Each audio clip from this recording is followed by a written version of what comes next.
Mega TV நேயர்களுக்கு வணக்கம். பெண்கள்.com நிகழ்ச்சியில் சுபகிரகம் பகுதியில் அனைவரையும் சந்திக்கிறதுல மிகவும் மகிழ்ச்சி. இன்றைக்கி நம்ம என்ன பேச போகிறோம் அப்படின்னு பார்த்திங்கன்னா, பல பேருக்கு மனதில் இருக்கக்கூடிய ஒரு கேள்வி மற்றும் ஒரு சந்தேகம் அப்படின்னும் சொல்லலாம். ஏன்னா என்கிட்ட இது நிறைய பேர் கேட்டிருக்காங்க. இப்போ ஒரு வீட்டில் ஒரு அப்பா, அம்மா, பசங்க, தாத்தா, பாட்டி, இப்படி ஒரு குடும்பமாக ஒரே வீட்டில் இருக்கிறவங்க. இன்றைக்கி நிறைய பேர் பிரிஞ்சுருக்காங்க, அதை பற்றி இல்லை. ஒரே வீட்டில் அண்ணன், தம்பி, அப்பா, அம்மா இப்படி குடும்பமாக இருக்கும் பொழுது ஒரு 3 பேருக்கு ஒரே ராசி வருதுன்னு வச்சுக்கோங்களேன். இப்போ கும்ப ராசியில் பூரட்டாதி நட்சத்திரம், மீன ராசியில் உத்திரட்டாதி, பூரட்டாதி இல்லை ரேவதி. அப்போது கும்பராசி, மீன ராசி இப்போ 7.5 சனி நடக்குது. அப்போ அவங்க எல்லாருக்கும் ஒரு 7.5 சனி நடக்கக்கூடிய ஒரு காலகட்டத்தில் குடும்பத்தில் சில கஷ்டங்கள் வரலாம். ஒருத்தருக்கு உடம்பு சரியில்லாமல் போகலாம், ஒருத்தருக்கு நிறைய மருத்துவ செலவாக வரும், ஒருத்தங்களுக்கு வேலையே கிடைக்காது.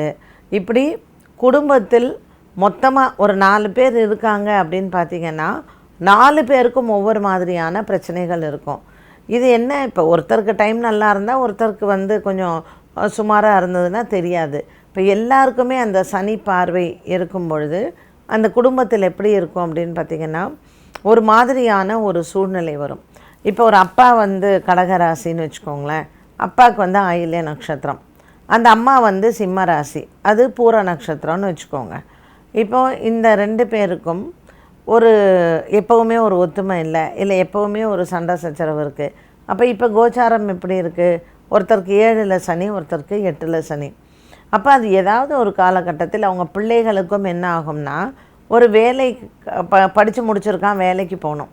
இப்போ அந்த பையனுக்கு ஒரு வேலை கிடைக்காத ஒரு சூழ்நிலைன்னு வைங்க. அவன் ஒரு ரிஷபராசினே வச்சுக்கலாம், சனி 10ல் இருக்குது. அப்போது ஒரு வேலைக்கு அவங்க அலையணும், பண தட்டுப்பாடாக இருக்கும், கடன் வாங்குகிற சூழ்நிலை வரலாம், அப்பா அம்மாக்குள்ளே ஏகப்பட்ட சண்டைகள் இருக்கும்.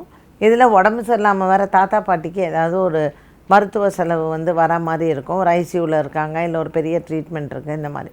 ஸோ இப்படிப்பட்ட ஒரு சூழ்நிலையில் எத்தனையோ குடும்பங்கள் இருக்காங்க. இவங்களுக்கெல்லாம் என்ன தோணும் அப்படின்னா, ஒரு ஜோசியர்கிட்ட போய் காமிக்கிறச்சு அவங்க எல்லோரும் ஒரே வீட்டில் இருக்கிறது தான் பிரச்சனை, நீங்கள் கொஞ்ச நாள் பிரிஞ்சிருங்க அப்படின்னு சொல்லுவாங்க.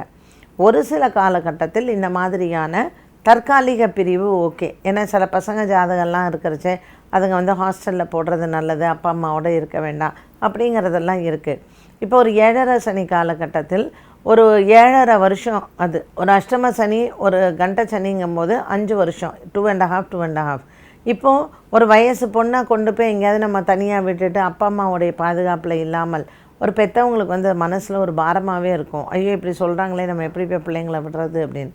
ஸோ இந்த கிரகங்களினுடைய பார்வை, கிரகங்களினுடைய தாக்கம் எப்படி இருக்கும்னா, கொஞ்சம் நமக்கு ஒரு கஷ்டகாலம் அப்படின்னு சொல்கிறது.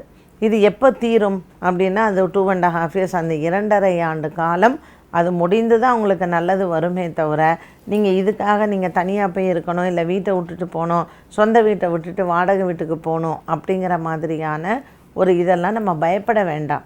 ஸோ இதுக்கு நம்ம எப்படி நம்மளை பாதுகாத்து கொள்ளலாம்.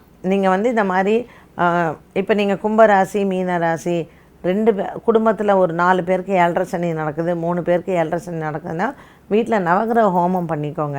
ஒரு வருடத்தில் 2 முறை பண்ணணும். அந்த நவகிரக ஹோமம் வருடத்தில் 2 முறை நீங்கள் செய்யும் பொழுது அந்த நவகிரகங்களுக்கு உண்டான ஒரு தாக்கம் குறையும். அதே மாதிரி நிறைய நீங்கள் நவகிரக ஆலயங்கள், இப்போது சிவன் கோயிலெல்லாம் பிரதானமாக இருக்கக்கூடிய சிவன் கோயிலெல்லாம் நவகிரக வழிபாடு செய்யுங்க. நவகிரக வழிபாட்டில் நீங்கள் ஒரு சனிக்கிழமை ஆரம்பித்து ஒரு ஞாயிற்றுக்கிழமை முடிக்கணும். நிறைய தானங்கள், நவதானியம் இருக்குது பார்த்திங்களா, இந்த நவதானியத்தை பசுமாடுக்கு நிறையா வாங்கி கொடுங்க. அதே மாதிரி நவதானியங்களை தானமாகவும் கொடுக்கலாம். நம்ம சுண்டல் செஞ்சு அதை சுவாமிக்கு நைவேத்தியம் பண்ணி அதை தானமாக கொடுக்கலாம். எத்தனை முடியுமோ நம்ம அன்னதானங்கள், வஸ்திரதானங்கள், தானியத்தினுடைய தானங்கள் இந்த மாதிரி செய்து வர இந்த நவகிரகங்களினுடைய பார்வை, அதோடைய வீரியம் நமக்கு குறையும். இந்த 7.5 சனி, இப்போது நான் சொன்னேன் இல்லையா, இப்போ ஒருத்தங்க மகர ராசியாக இருப்பாங்க, ஒருத்தங்க கும்பராசியாக இருப்பாங்க குடும்பத்தில். ஸோ அது அந்த சனி தோஷம்னு சொல்கிறது. அந்த மாதிரி சனி தோஷம் இருக்கக்கூடிய குடும்பத்தில் 3 பேர் ஒரே நட்சத்திரம் இருப்பாள். ஸோ அந்த ஒரே நட்சத்திரம் 3 பேரும் இருக்கிறதுனால தான் எங்களுக்கு கஷ்டம் அப்படின்னு சொல்லுவாங்க. அந்த மாதிரி இருக்கிறவங்க என்ன பண்ணுங்கள், நல்ல பசுமாட்டோட நெய் நீங்கள் எருமை நெய் வாங்கி தரக்கூடாது, பசு நெய் தான் வாங்கணும். பசுமாட்டோட நெய் வாங்கி அந்த கோவில்களுக்கு தானமாக கொடுங்க. கோவில் உள்ள விளக்கெரியறது பார்த்திங்களா, அந்த விளக்கில் வந்து அவங்க விடுவாங்க. ஸோ நம்ம வந்து ஏற்ற வேண்டாம், நீங்கள் நெய்யை மட்டும் வாங்கி கொண்டு போய் கொடுத்தீங்கன்னா கோவிலில் ஹோமங்கள் செய்யும்போது அந்த நெய்யை வந்து அவங்க கோவிலில் வந்து பயன்படுத்திக்குவாங்க. ஸோ இது எல்லாமே எப்படின்னு கேட்டிங்கன்னா, நமக்கு ஓரளவுக்கு ஒரு பாசிட்டிவ் வைப்ரேஷனை நமக்கு கொடுக்கறதோட மட்டுமல்லாமல் அந்த கிரகங்களினுடைய தாக்கத்திற்கும் அது நல்ல ஒரு மாற்றத்தை வந்து நமக்கு கொடுக்கும். ஸோ மறக்காமல் கணபதி ஹோமம் பண்ணலாம், சதுர்த்தியில் வந்து கணபதி ஹோமம் பண்ணலாம். அதே மாதிரி நமக்கு வந்து இந்த மாதிரி இக்கட்டான ஒரு சூழ்நிலைகளில் நவகிரக ஹோமங்கள் ஒரு வருடத்தில் 2 முறை செய்யலாம். அதே போல் நீங்கள் வந்து நவகிரகங்களுக்கு நிறைய தானங்கள் பண்ணலாம். நவதானியங்களை தானமாக கொடுப்பதும், கோவில்களுக்கு வந்து பசும் நெய்யை தானமாக கொடுப்பதும், இது எல்லாம் நமக்கு அந்த கிரகங்களினுடைய வீரியத்தை வந்து கம்மி பண்ணும்.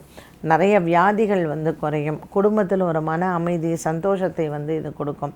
இது சும்மா ஒரு தடவை மட்டும் பண்ணிவிட்டு நம்ம விட்டுறக்கூடாது, கொஞ்சம் தொடர்ந்து அது பண்ணணும்.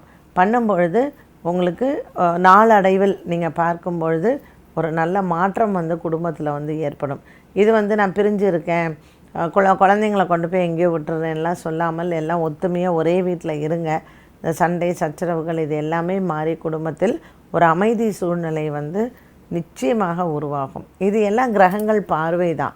கிரகங்கள் பார்வை மாறுச்சுன்னா நமக்கு நல்ல காலம்ங்கிறது கண்டிப்பாக வரும். ஸோ இதில் நிறைய பேருக்கு ஒரு மன சஞ்சலம், ஐயோ எல்லாம் நாங்கள் 4 பேர் ஒரே நட்சத்திரம், நாங்கள் வீட்டில் எல்லோரும் ஒரே ராசியில் இருக்கோம், ஸோ வீட்டில் வந்து முக்கால்வாசி எல்லாருக்குமே இப்போ 7.5 சனி நடக்கிறது, இப்படி எத்தனை வீடுகளில் இந்த பாதிப்புகள் இருக்குது. ஒரு மன அமைதி இல்லாமல் இருப்பாங்க. ஒரு நம்பிக்கை இருக்கணுங்க, நம்ம செய்கிற விஷயத்தில் நம்பிக்கை வேணும். இறைவனினுடைய அனுகிரகம் வர்றதுக்கு இந்த நம்பிக்கை தான் நமக்கு காரணம். ஸோ எவ்வளோக்கு எவ்வளோ இந்த நம்பிக்கையோடு நம்ம செய்கிறோமோ அவ்வளோக்கு அவ்வளோ இந்த இறைவன் வந்து நமக்கு அந்த அனுகிரகத்தை இந்த கிரகங்கள் மூலமாக நமக்கு கொடுப்பாங்க. ஸோ நவகிரகங்களை வந்து நம்ம வழிபடுவது அப்படிங்கிறது ஒரு நம்பிக்கையோடு நம்ம செய்யும் பொழுது கிரகங்களால் ஏற்படக்கூடிய தோஷங்கள், கிரகங்களால் ஏற்படக்கூடிய ஒரு பாதிப்புகள் வந்து நமக்கு நிறைய மாறும். அதனால் இதுக்கு நம்ம பயப்படவே வேண்டாம். நம்ம தேவையில்லாமல் மனசை வந்து பயப்பட்டு அதை எதிர்கொள்கிறதுக்கு ஏதாவது ஒன்று சின்னது நடந்துருச்சு, இல்லை வீட்டில் ஏதாவது ஒன்று உடஞ்சிருச்சுன்னா கூட ஐயோ இதனால தான் போல இருக்குது அப்படின்னு நம்ம வந்து பயப்படும். ஸோ முதல்ல உங்கள் வீட்டில் இந்த மாதிரி எல்லோரும் ஒரே நட்சத்திரத்தில் இருக்கீங்க, இல்லை ஒரே ராசியில் இருக்கீங்கன்னா பயப்படாதீங்க. அதாவது லா ஆஃப் நேச்சர் அப்படின்னு சொல்லுவோம். இது எப்படி அப்படின்னு கேட்டிங்கன்னா, மனிதனினுடைய பிறப்பு என்பது குடும்பத்தில் இருக்கக்கூடிய நட்சத்திரங்களை சார்ந்து வரும். ஒரு மனிதனினுடைய இறப்பு வந்து வீட்டில் இருக்கிறவங்களுடைய திதியை சார்ந்து வரும். அதனால் உங்கள் பரம்பரையில் எல்லாம் நீங்கள் வந்து அப்பா அம்மா அக்கா தங்கச்சி இவங்க எல்லாருக்கும் வந்து பார்த்திங்கன்னா அடுத்தடுத்த நட்சத்திரம் பக்கத்தில் தான் ஒட்டி வரும். அதனால் அது எல்லாமே நமக்கு இது எல்லாமே வந்து என்னன்னு கேட்டிங்கன்னா, நட்சத்திரம் வந்து பிறப்பை சார்ந்து வரும், திதி வந்து இறப்பை சார்ந்து வரும். அதனால் இது இயற்கையாக வர்றது. இதை நம்ம வந்து பயந்துண்டோ இல்லை வந்து என்ன இப்படி வந்துருச்சோ அப்படிங்கிற ஒரு பேதமோ இல்லை மன கசப்போ இல்லை கஷ்டமோ எதுவுமே வேண்டாம். தைரியமாக நம்ம இருக்கலாம். சனி பகவானினுடைய அனுகிரகம் பெறுவதற்கு நம்ம ஹோமங்கள் செய்தாலே போதுமானது. ஸோ இந்த மனக்குழப்பமும் இந்த சந்தேகமும் இருக்கிறவங்களுக்கு இது வந்து ஒரு பெரிய ரிலீஃப் கொடுத்துருக்கோம் அப்படின்னு நான் நினைக்கிறேன். அடுத்த பெண்கள்.com நிகழ்ச்சியில் சுபகிரகம் பகுதியில் உங்களை சந்திக்கும் வரை நன்றி, வணக்கம்.